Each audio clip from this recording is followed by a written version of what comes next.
ধন্যবাদ আপনাকে ভিডিওটা ক্লিক করার জন্য। আজকে আমরা শিখব ইংলিশে ফ্রি হ্যান্ড রাইটিং কীভাবে ভালো করা যায়।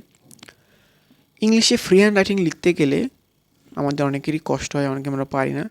কিন্তু যদি আমি বলা হয় বাংলায় আপনি একটা 20 পৃষ্ঠার রচনা লেখেন, আপনার কাছে কোনো বিষয়ই না। কারণ কি, বাংলা আমাদের মাতৃভাষা, বাংলা আমরা অনেক জানি, আমরা লিখতে পারি।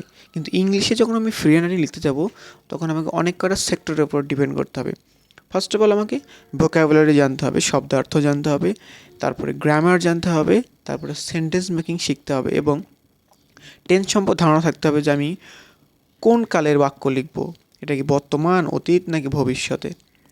এই ফ্রি হ্যান্ড রাইটিং লিখতে গেলে প্রথমেই আপনার হবে না, আপনাকে দীর্ঘদিন প্র্যাকটিস করতে হবে। প্রতিদিন কিছু না কিছু সম্পর্কে যেটা আপনি বাংলায় বলেন সেটাই আপনি ইংলিশে কনভার্ট করার চেষ্টা করবেন।